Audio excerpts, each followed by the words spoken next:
How the fire reproached the Jewish king. The king turned his face to the fire, saying, O fierce-tempered one, where is thy world-consuming natural disposition? How art thou not burning? What has become of thy specific property? Or has thy intention changed because of our fortune? Thou hast no pity, even, on the fire worshipper. How, then, has he been saved who does not worship thee? Never, O fire, art thou patient. How burnest thou not? What is it? Hast thou not the power? Is this a spell, I wonder, that binds the eye or the mind? How does the lofty pyre not burn? Has someone bewitched thee? Or is it magic? Or is thy unnatural behavior from our fortune? The fire said, I am the same, I am fire, come in, that thou mayst feel my heat. My nature and element have not changed. I am the sword of God, and by his leave I cut. The Turkoman dogs fawn at the tent door before the guest, but if anyone having the face of a stranger pass by the tent, he will see the dogs rushing at him like lions. I am not less than a dog in devotion, nor is God less than a Turkoman in life, living power. If the fire of your nature make you suffer pain, it burns by command of the Lord of religion. If the fire of your nature give you joy, that is because the Lord of religion puts joy therein. When you feel pain, ask pardon of God. Pain, by command of the Creator, is efficacious. When he pleases, pain itself becomes joy. Bondage itself becomes freedom. Air and earth and water and fire are his slaves. With you and me, they are dead. But with God, they are alive. Before God, fire is always standing, ready to do his behest, writhing continually day and night like a lover. If you strike stone on iron, it, the fire, leaps out. 'Tis by God's command that it puts forth its foot. Do not strike together the iron and stone of injustice, for these two generate like man and woman. The stone and the iron are indeed causes, but look higher, O good man. For this external cause was produced by that spiritual cause. When did a cause ever proceed from itself, without a cause? And those causes which guide the prophets on their way are higher than these external causes. That spiritual cause makes this external cause operative.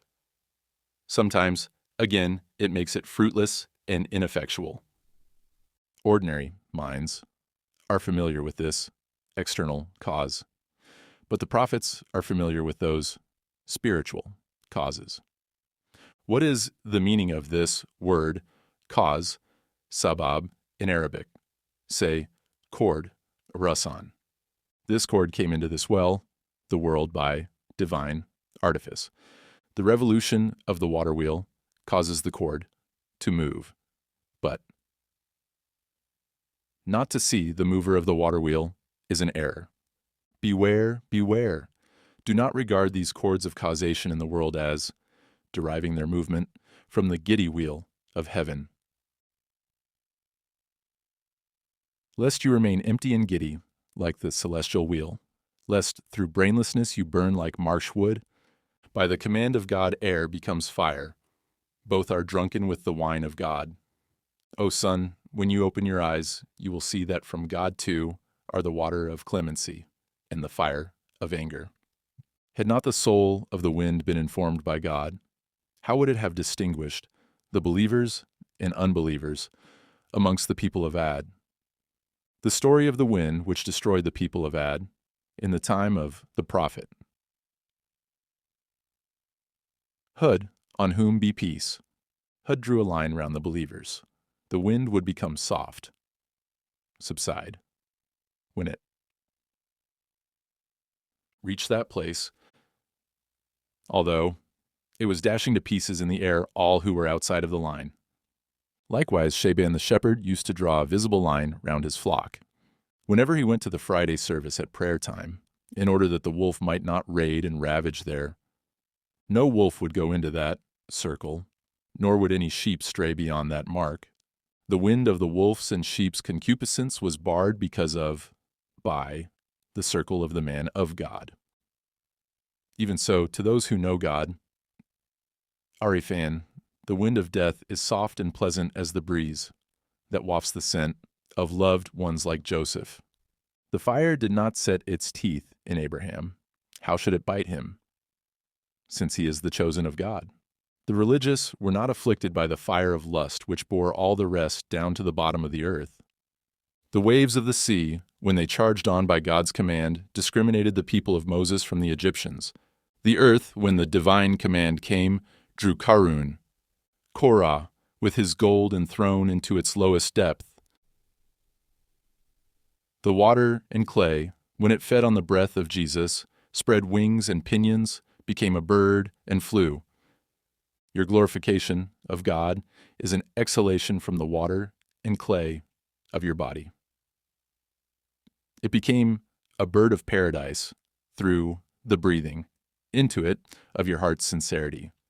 Mount Sinai, from seeing the radiance of Moses, began to dance, became a perfect sufi, and was freed from blemish. What wonder if the mountain became a venerable sufi? The body of Moses also was formed from a piece of clay. How the Jewish king scoffed and denied, and would not accept the counsel of his intimates. The king of the Jews beheld these marvelous things, but he had naught to say except mockery and denial. His counselors said, "Do not let this injustice go beyond bounds. Do not drive the steed of obstinacy so far." He handcuffed the counselors, and he confined them. He committed one injustice after another. When the matter reached this pass, a shout came, "Hold thy foot, stop, O cur, for our vengeance is come." After that, the fire blazed up 40 ells high, became a ring, and consumed those Jews. From fire was their origin in the beginning. They went back to their origin in the end.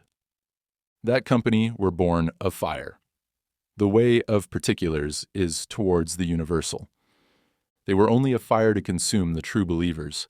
Their fire consumed itself like rubbish. He whose mother is Hawiyah, hellfire. Hawiyah shall become his cell, abode. The mother of the child is always seeking it. The fundamentals pursue the derivatives. If water is imprisoned in a tank, the wind sucks it up. For it, the wind, belongs to the original source. It sets it free. It wafts it away to its source, little by little, so that you do not see its wafting. And our souls likewise this breath of ours steals away, little by little, from the prison of the world. The perfumes of our good words ascend even unto him, ascending from us whither God knoweth. Our breaths soar up with the choice words, as a gift from us, to the abode of everlastingness. Then comes to us the recompense of our speech, a double recompense thereof, as a mercy from God, the glorious. Then he causes us to repair to, makes us utter good words like those already uttered, that his servant may obtain something more of what he has obtained. Thus do they, our good words, ascend, while it, the divine mercy, descends continually. Mayst thou never cease to keep up that ascent and descent. Let us speak Persian. The meaning is that this attraction by which God draws the soul towards himself comes from the same quarter whence came that savor, spiritual delight experienced in and after prayer.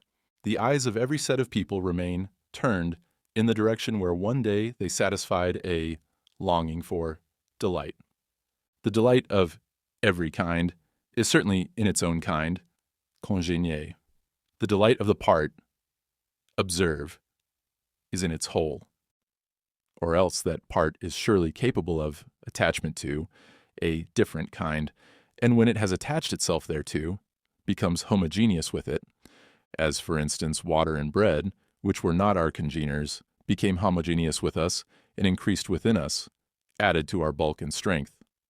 Water and bread have not the appearance of being our congeners, but from consideration of the end, final result, deem them to be homogeneous with us.